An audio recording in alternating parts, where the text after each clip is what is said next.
It's no secret Miyamoto came up with some of his best ideas, including the original Donkey Kong game, while soaking in the tub. Here's a visual for you. Well, maybe it was a secret. Anyways, you know what else is a secret to many gamers? The fact that Pauline was Mario's first love interest. Who are we kidding? Most of you probably knew that already. But Pauline actually has some secrets of her own. Dun dun dun! Before we begin, hit that subscribe button to stay up to date with TheGamer, and ring that bell to become part of our notification squad so you never miss a video. Without further ado, here are 5 dark secrets about Pauline Nintendo tried to hide. Number 1. Peach isn't Mario's first love interest. We were pretty shocked when we first discovered the truth about Mario's secret love from his first debut. After all, Peach and Mario go together like peanut butter and jelly, or so we thought. Admit it, you were as horrified as us to find Pauline was actually the first woman to steal Mario's heart. Pauline made her debut in the arcade classic Donkey Kong, posing as the damsel in distress, who Jumpman, aka Mario, had to rescue. Jumpman was put through a series of challenges to rescue Pauline from the dreaded villainous Donkey Kong. For a while, Pauline went as a nameless character, going either as Lady or the damsel in distress. Growing up being a Nintendo fan, it's still hard to grasp the fact that Peach wasn't Mario's main love interest originally. Pauline met Mario in 1981, long before Peach was even created. Peach would make her debut in Super Mario Bros., released in 1985, where she had red hair. As if things weren't confusing enough already. Up is down, left is right. Oh, God. Number 2. Jumpman and Pauline are the Super Mario Bros. Parents. If it's one thing we're a sucker for, it's bizarre fan conspiracy theories. Especially when it comes to Nintendo, because we could analyze the games and the characters for days on end and never grow bored.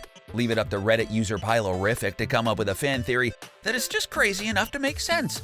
In this theory, he discusses how the original Donkey Kong from the arcade game has now become Cranky Kong, and DK Jr. is now the current Donkey Kong.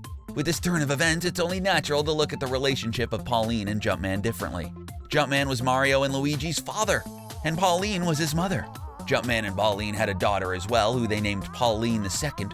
It would also make sense as Jumpman was actually a carpenter and not a plumber, which explains the job differences in the game if Mario is actually the offspring of Pauline and Jumpman. To further complicate things, Jumpman had a brother who gave birth to his son, who ended up being Wario.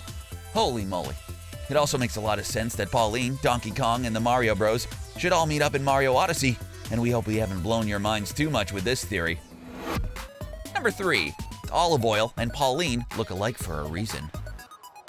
Miyamoto came to Nintendo in 1977 with the hopes of creating toys, but it would be the new medium of video games he would really excel at. His first big arcade game was initially going to be a Popeye game. He created the game to be based on Popeye's perpetual battle with Bluto over olive oil. But it now makes sense where the ideal of the damsel in distress stems from. Unfortunately, Nintendo couldn't secure the rights to get Popeye as an arcade game, and so Miyamoto had to switch the stories and the characters up a bit. He ended up keeping the classic love triangle but using a King Kong theme instead, where a love-struck gorilla kidnaps a beautiful damsel in distress.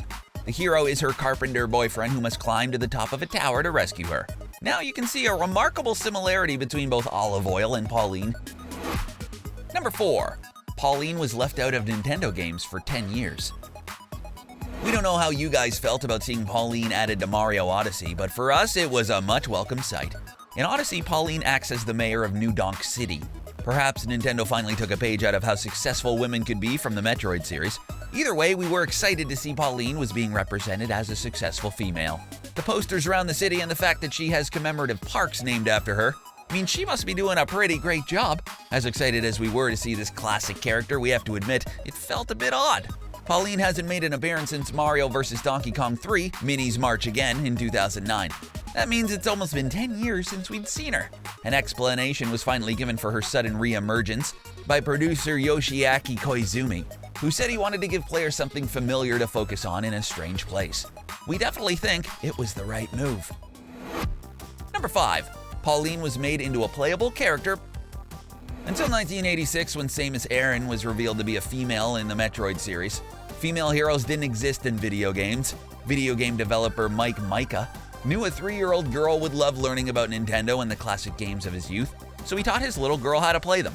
His daughter, Ellis, was instantly aware of the gender roles in the game, even at a young age. She took an instant liking to the game, but said it needed one tiny improvement. She wanted to play as the female character Pauline. Ellis's first introduction to Nintendo was Super Mario Bros. 2, where you had the option to choose a character. So when she moved on to Donkey Kong, she really wanted to play the girl. Micah's other option could have been to introduce Ellis to a game which would most likely be too violent, but featured a female character in a lead role. So he came up with a more creative alternative and decided to hack the original Donkey Kong to allow Pauline to be a playable character. He ended up rewriting most of the script of the game so Pauline could rescue Mario with the help of his daughter, and it brought up an intriguing conversation about females in video games. Are there any other dark secrets about Pauline you guys can think of? What other characters would you like us to talk about? Let us know in the comment section down below. Don't forget to subscribe to The Gamer and stay up to date with all things gaming. Thanks for watching.